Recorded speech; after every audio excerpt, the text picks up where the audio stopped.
At breakfast, with the table set and the smell of coffee still hot, my wife pointed to the door and said in an ice-cold voice, "Get out of this house today."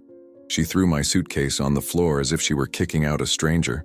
Our 5-year-old daughter looked at everything with teary eyes, asking with the innocence that only a child has if I had done something wrong. But I kept quiet. Inside me, something screamed. I knew that was not the end of the story. She thought she was in charge of everything.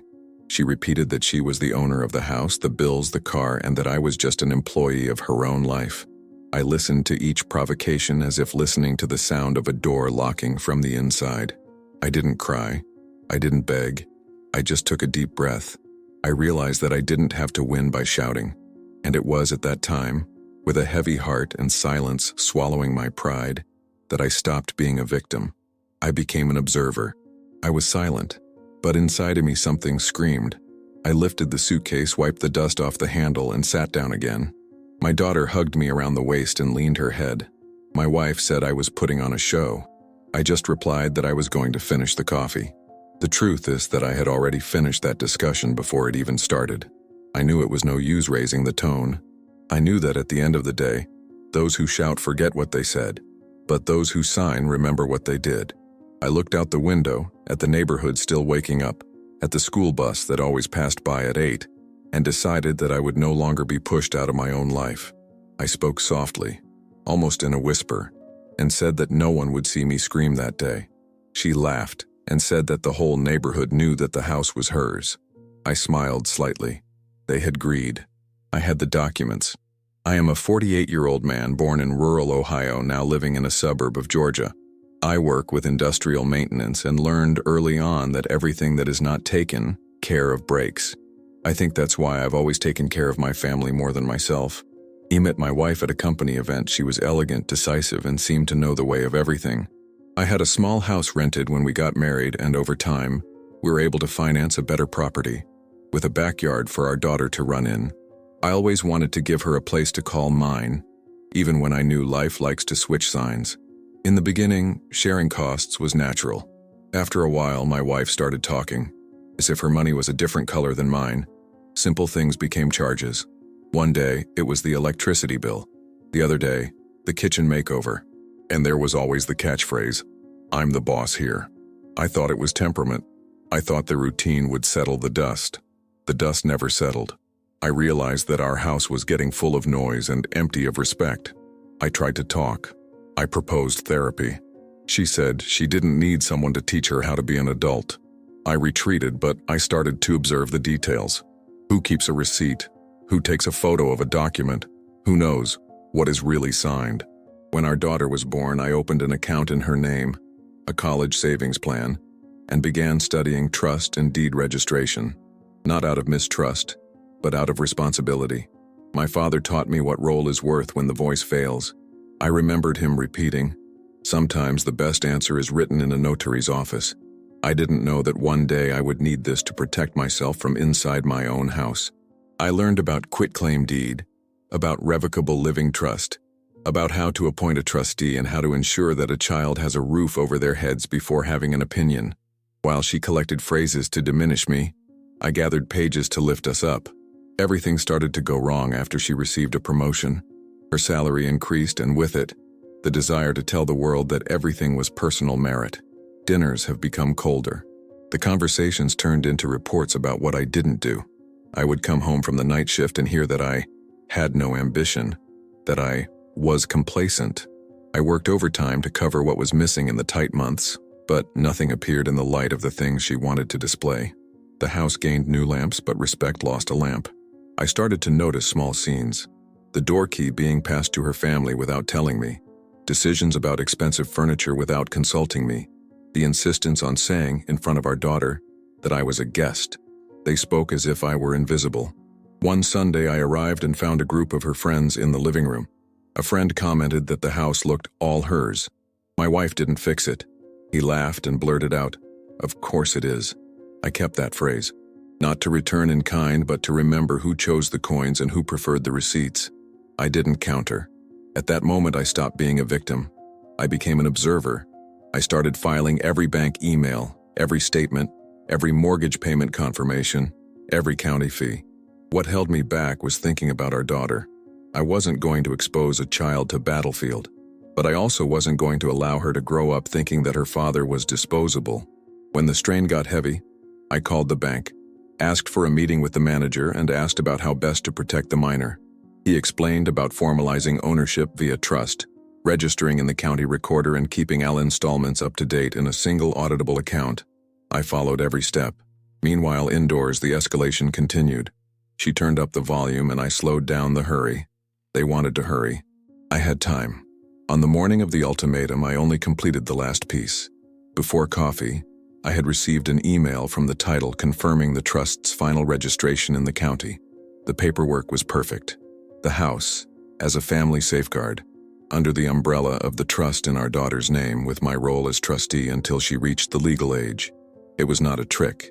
It was a guarantee. I didn't take anything from her. I guaranteed the child's roof.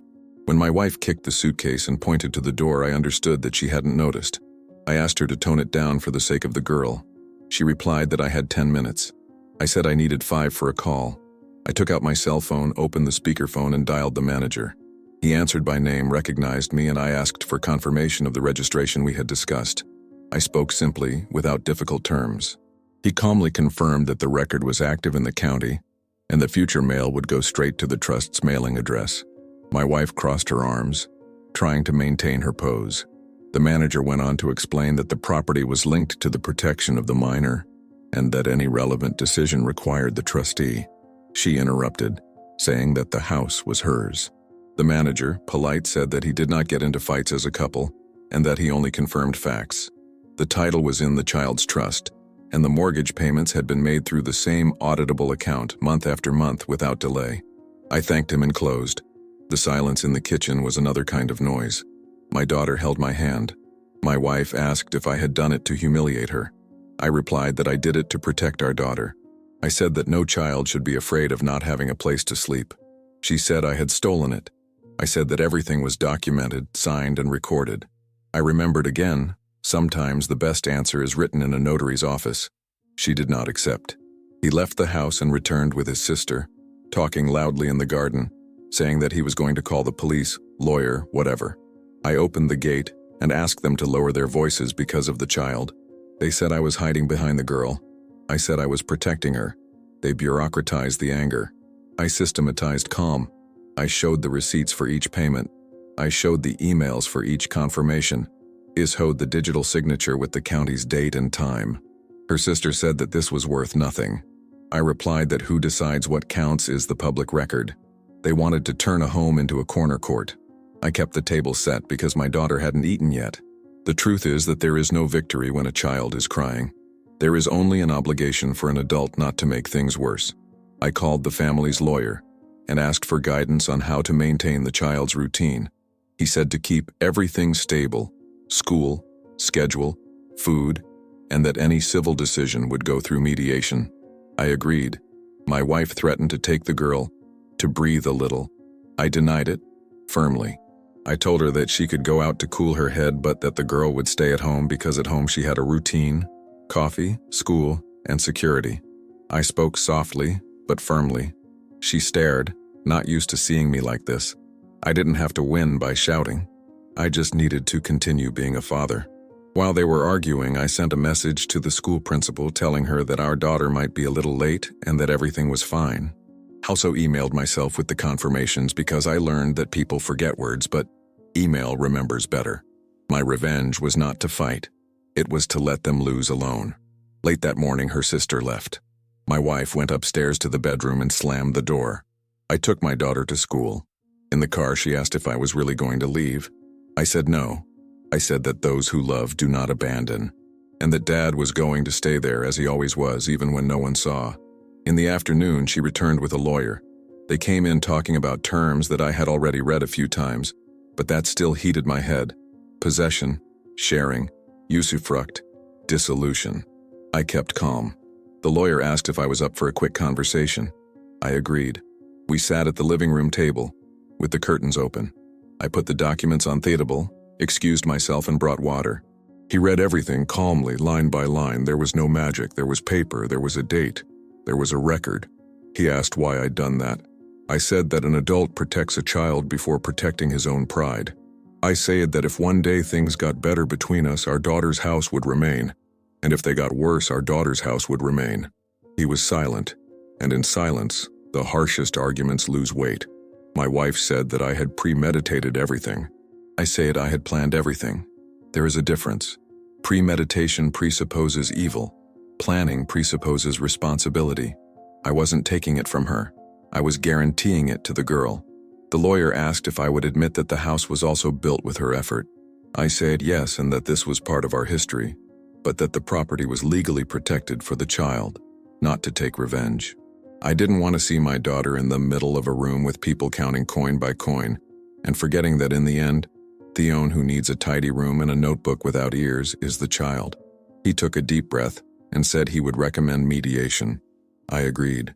My wife stood up and said that she did not accept being left behind. I looked at it with the fatigue of years and said that no one left anyone behind. What is on paper is what we agreed with ourselves, even when we still knew how to smile. She said I had killed the marriage. I said that marriage was dying of things that have not been attested. Humiliation, mockery, lack of respect.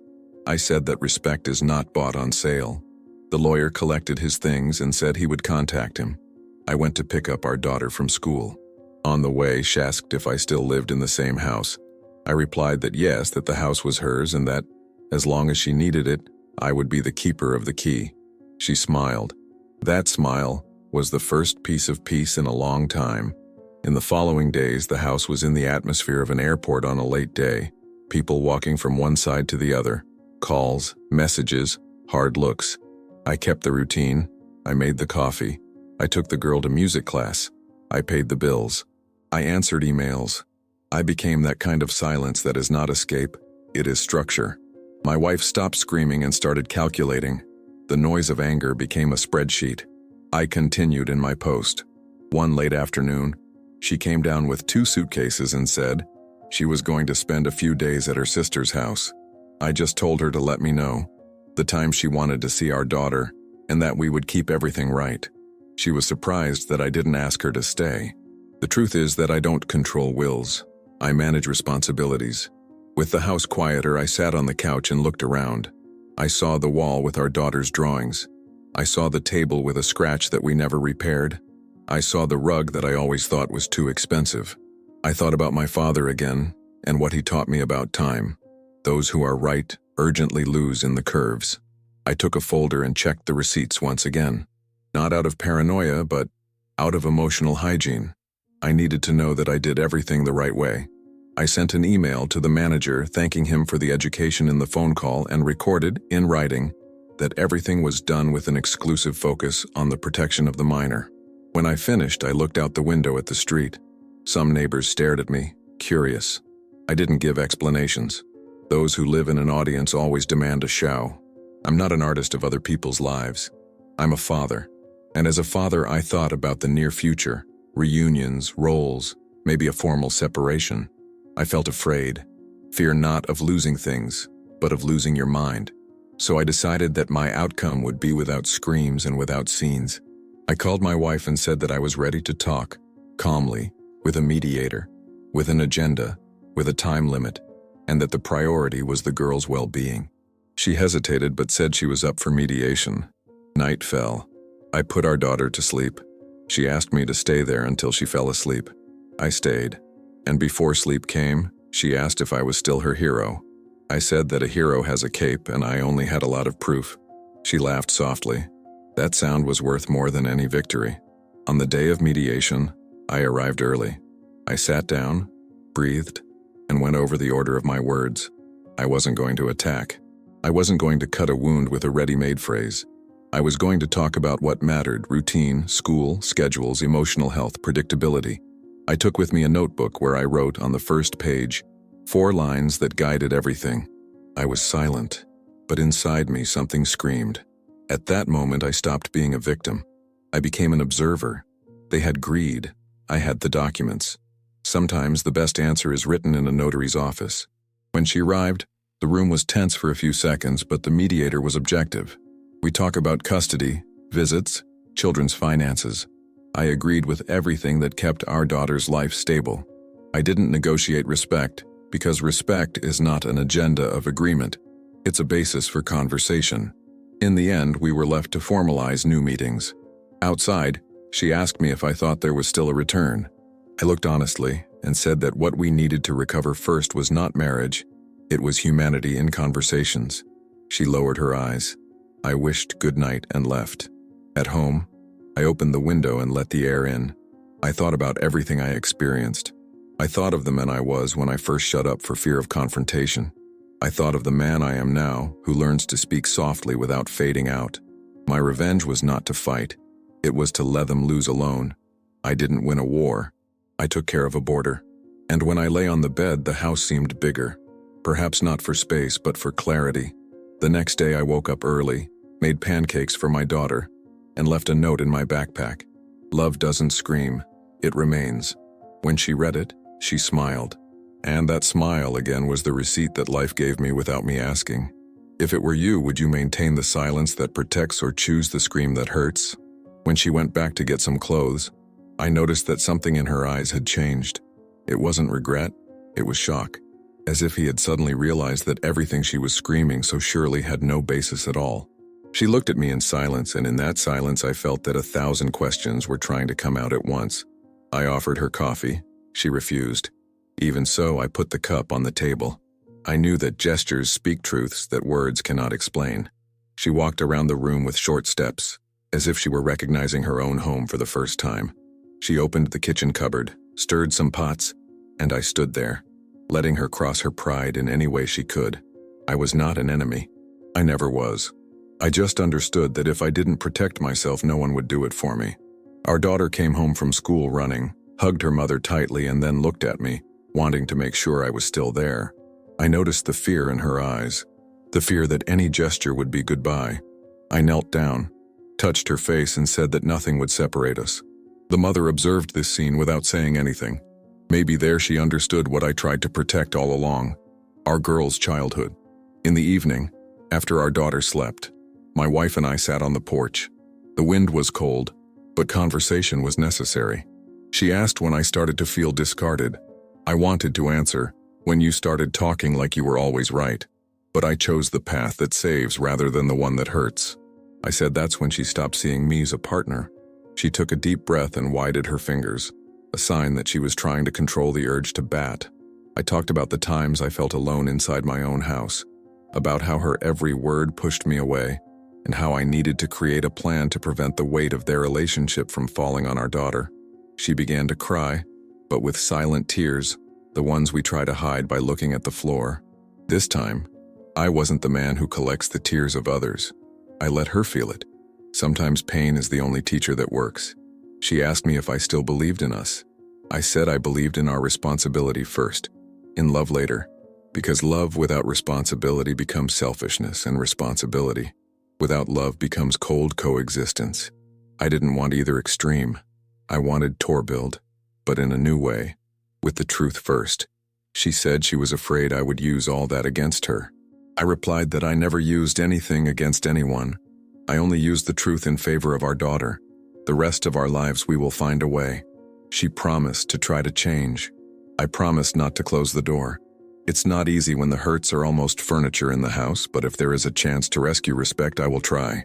When she left that night, I calmly closed the door. It was not the end.